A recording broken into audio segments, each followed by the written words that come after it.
You know, when you're a young boy and your father goes away to serve in Vietnam at the most formative years of your childhood, you start to ask questions. You start to ask why. Why was he sent to Vietnam in the first place? Then, as I got older and I saw the complete disaster of that, I began to question everything. And I began to question America's involvement in every single frickin' conflict that we've been in.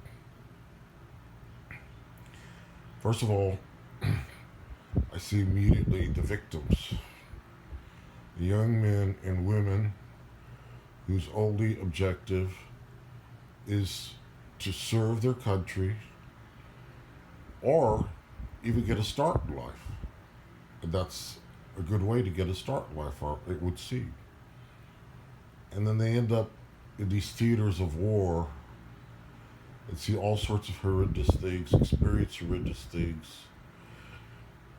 suffer casualties, people they know and love, and then get injuries that are something they have to deal with the rest of their lives.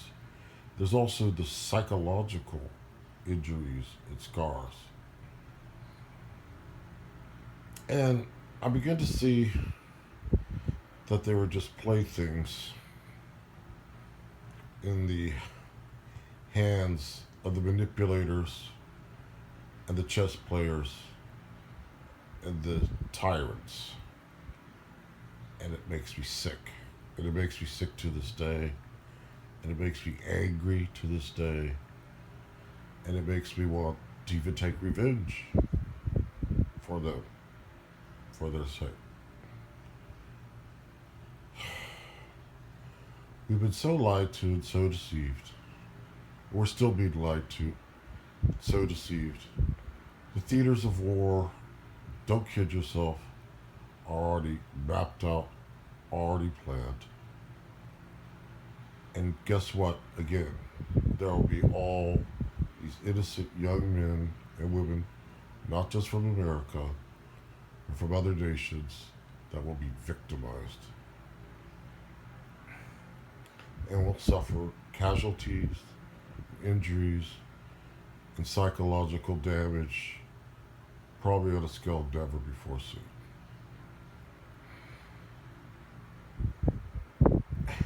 And it gets me emotional and it gets me heartbroken because it's beyond my control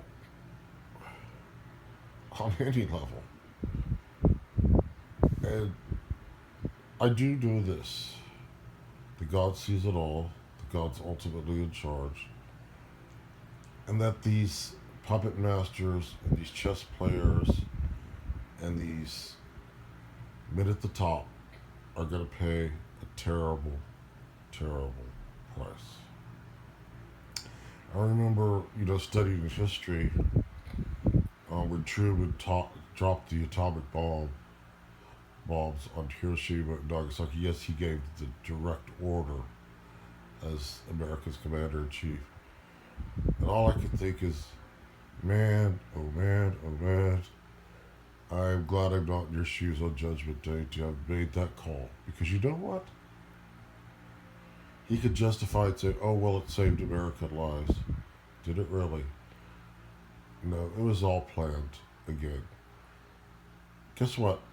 Truman happened to be a 33-degree Mason, one of the hardcore Masonic presidents. You never know, he's so mild mannered from Independence, Missouri. But that's what I'm telling you. They're all part of this evil, evil plan to bring in a new world order any way they can and to take as many victims as necessary to do it. Because we're just cattle to them.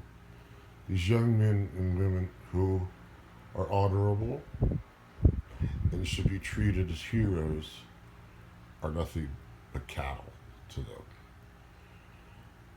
And if any of them hear this, I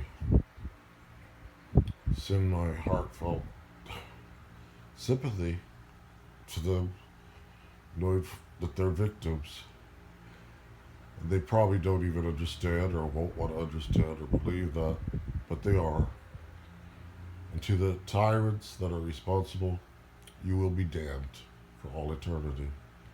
If that's a judgment, so be it.